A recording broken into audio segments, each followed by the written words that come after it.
It's been 4 years since the launch of the Xbox 360, and 3 years since the PS3 hit the market. To this day, there's been endless debate on which console is number one. Each camp has hordes of fanboys ready to swarm to the defense against any attack against their preferred platform. Just visit News for Gamers or any other game blog, and there's bound to be a dispute or debate on the subject. Both devices are now well into their product cycle, and the time for excuses is now over. And in this series of videos, I'll be comparing the devices on a level playing field, where we are right now in Fall 2009. I'm going to be covering all the aspects of the devices, hardware, accessories, price, and functionality, the user experience both online and offline. We're also going to be comparing the top exclusive and multi-platform games of Fall 2009. It's all going to be covered in depth, so get ready for 12 rounds of heavyweight game console action. It's LP from Techno Buffalo, and welcome to the Console War Showdown.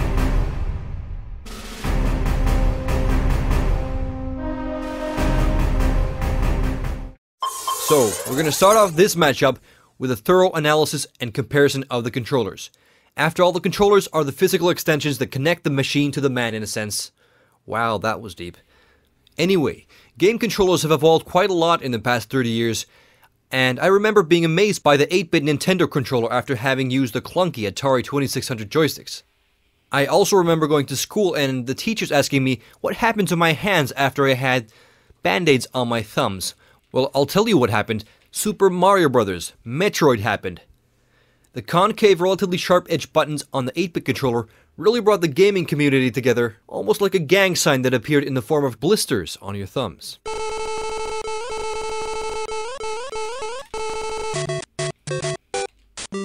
So here we are 20 years later looking at the PS3 and Xbox 360 controllers, and this time around they both actually look like something designed for the hand.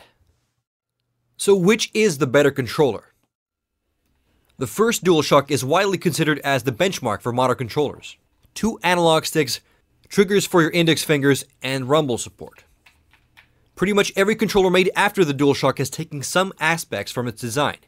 And yes, even the 360 controller has taken a lot from the DualShock controller. The button layout is essentially the same with the exception of analog stick placement, which was probably switched around with the regular D-pad to avoid patent infringement. Okay, let's talk about form factor.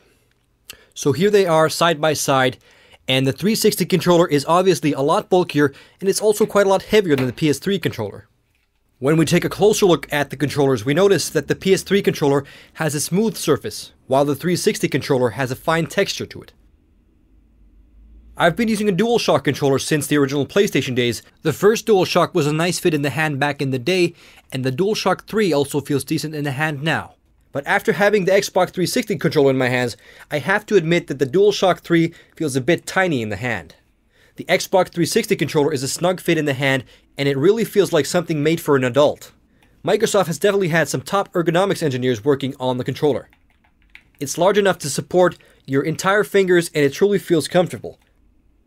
The smaller size of the DualShock equates to less support for your hands and fingers, and you actually have to bend your fingers quite a bit to hit the triggers.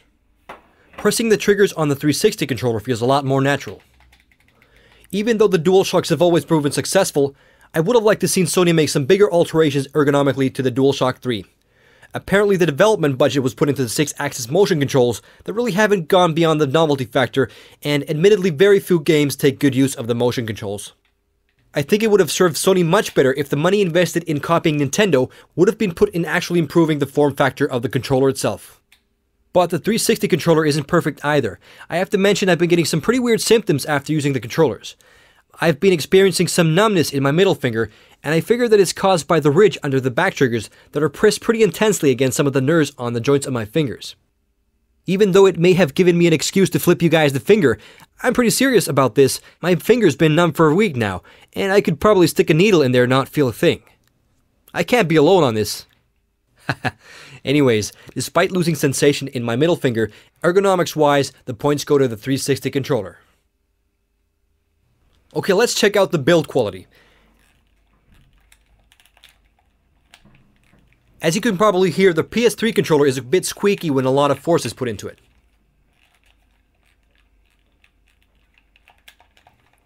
Even though squeezing the controller may make it squeak a bit, the buttons with the exception of the back triggers feel very solid, and the DualShock 3 can definitely handle years of use. I've been using this particular controller for a couple of years now with hundreds and hundreds of hours of gameplay, and you can barely notice the wear and tear. So I can't not be satisfied with the durability of the PS3 controller. The 360 controller is definitely a lot heavier device, but apparently heft brings solidity. It's almost impossible to get the 360 controller to squeak when you squeeze it. The plastics feel a bit tougher than the DualShock plastics, and all of the buttons on the 360 controller feel very solid, and you can probably fight off a bear attack with the 360 controller. Okay, just a small bear. If a grizzly bear attacks you, you're pretty much a goner. Anyway, the point is I'm quite impressed with the solidity of the Xbox 360 controller. So I have to award build quality also to the Microsoft variant. As you have hopefully noticed, both controllers are wireless. The PlayStation 3 uses a Bluetooth connection, and the Xbox 360 uses a 2.4 GHz wireless connection, which are both good up to about 30 feet or 10 meters. The Bluetooth connection is definitely more stable. Every once and again I seem to lose connection with the 360 controller, but it's nothing too serious. Battery life is about twice as good on the 360 controller. You can get about 40 hours with the Xbox variant, while the Bluetooth controllers will last you about 20 hours on the PS3. But a very annoying thing is that you have to buy rechargeable battery packs for the 360 controllers, which will cost you another $20 per controller. I think Microsoft saved money in the wrong place here. The PS3 controllers are rechargeable out of the box, and you can charge them from any USB powered device. Buying the rechargeable battery packs and charger is a bit of a hassle when the PS3 recharging is so effortless. Let's check out how the controller's buttons and layout translate into actual gameplay. The 360 controller's left analog stick and D-pad placement are different, but other than that, the layout is pretty much the same. In my opinion, having analog sticks placed symmetrically makes for better dual thumb coordination. I know it sounds kinda dumb, but I think you know what I mean. Also, there's a bit less strain on the left thumb when the analog stick is placed lower. The tops of the PS3 analog sticks are convex, while the tops of the analog sticks on the 360 controllers are concave. I really can't differentiate which feels better, because both feel very natural under the thumbs. The analog sticks on both controllers are very responsive. There's a slight dead zone on both controllers, and by dead zone I mean an area in which the controller does not register movement. The smaller the dead zone, the more intricate movements will register, which for example may result in more precise sniping. But I would estimate that the dead zone on both controllers is pretty much the same. The analog sticks on the 360 controllers definitely have a bit more resistance to them, which I kinda like. Having more resistance in the analog sticks, in my opinion, makes for better control in, for example, driving games. It's a bit easier to oversteer with the PS3 controller. Not to say that it doesn't happen with the Xbox 360 controller as well.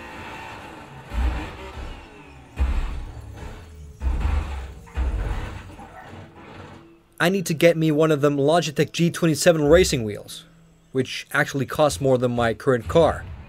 Sad, I know. The PS3 analog sticks are definitely a bit looser, which actually may translate into faster movement in, for example, first-person shooters.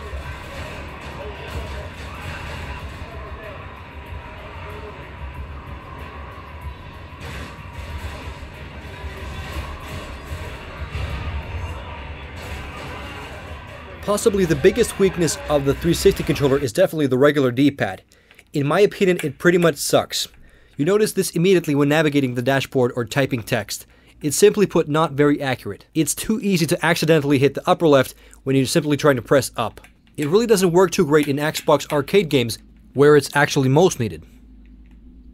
The D-pad solution on the PS3 controllers is definitely a lot more accurate, fast, and responsive. Also, one thing I have to mention is that the A and B, X and Y, and the D-pad buttons on the Xbox 360 controllers are made out of a glossy plastic that makes them feel a bit sticky at times, while the texture on the PS3 buttons feels a bit, well, not sticky. The triggers on the PS3 controller are definitely one of its weak points. The L2 and R2 triggers in the back bend down convexly, which can cause slippage, while they should be concave like the triggers on the 360. Setting down the PS3 controller on a table will sometimes result in an unintentional trigger press, which can, for example, enable rewinding when watching a movie, and can really spoil the moment, depending on the movie, of course. The 360 controller triggers are backed by a ridge that prevents this issue. And the 360 controller triggers truly do feel a lot more like actual triggers, which may add a little something to first-person shooters. I also have to mention, when for example shooting up the neighborhood in Call of Duty, the vibration translates nicely into the triggers themselves on the 360 controller, which adds to the effect of shooting a gun. So the triggers are definitely better on the 360.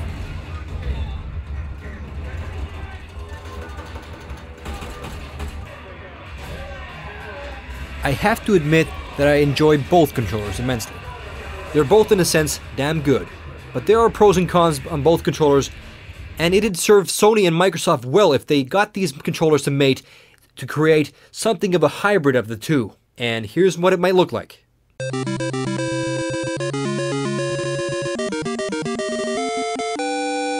Anyways, despite losing sensation in my middle finger, I do have to reward the first round of this battle to the Xbox 360. Because Sony, in my opinion, even though the DualShock 3 is great, Sony has played it a bit too safe because they really haven't improved much on the controller from previous iterations. So the Xbox 360 takes this round by a slight edge. Stay tuned for the next round where I take an in-depth look and analysis comparing the hardware. This is LP from Techno Buffalo, signing out.